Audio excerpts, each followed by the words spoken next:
Hello प्यारे बच्चों, स्वागत है आप सभी का एक नए वीडियो लेक्चर में। इस वीडियो में हम क्लास 10th की इंग्लिश की पोइट्री का चैप्टर नंबर पहला द डस्ट ऑफ स्नो, उसके जो स्टेंजा बेस्ड क्वेश्चन हैं, जो परीक्षा उपयोगी प्रश्न हैं, आप देख लीजिए। जो स्टेंजा वाले दिए गए, read the stanza given below, stanza भी दिया जाता है और उसमें एमसीक्यू दिया जाता है बच्चों, परीक्षा में आता है। इसको हम करवाने वाले हैं, राजीव प्रकाशन की बुक है। आप लोग वीडियो के अंत तक जरूर बने रहिएगा। तो चलिए देखते हैं। स्टेंजा पहला है the way a crow shook down on me the dust of snow from a hemlock tree.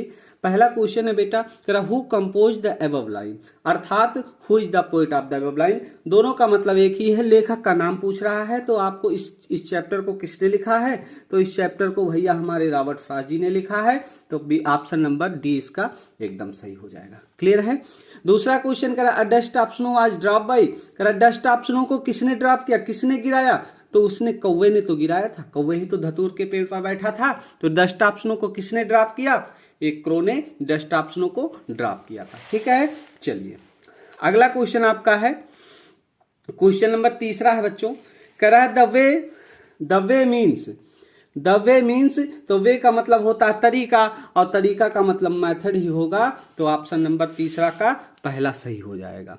Option number तीसरा का पहला ही सही हो जाएगा, मेथड हो जाएगा, इसका मतलब होता है। क्वेश्चन नंबर चौथा कह रहा है from where was snow dropped, कह रहा है स्नो जो है कहां से स्नो ड्रॉप किया गया था, स्नो कहां से गिराया गया था? तो स्नो हेमलॉक ट्री से ही तो गिराया गया था बच्चों।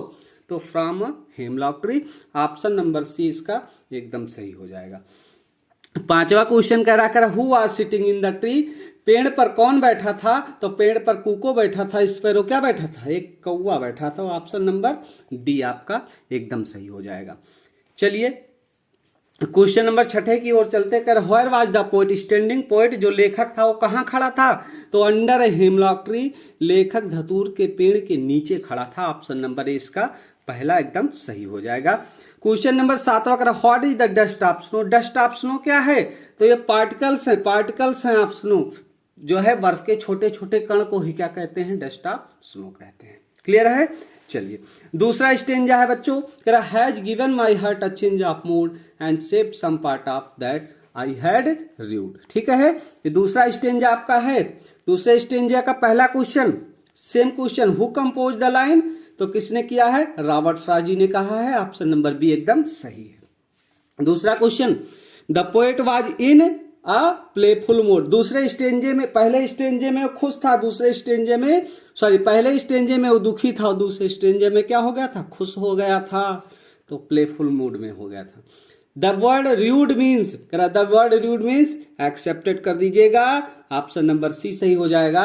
और चौथा क्वेश्चन है what has the poet saved, तो पोएट ने क्या बचाया था? Some part of the day. इसी में से आपके क्वेश्चन फंस जाएंगे परीक्षा में प्यारे बच्चों, इसी में से सारे क्वेश्चन आपके परीक्षा में फंस जाएंगे एमसीक्यू।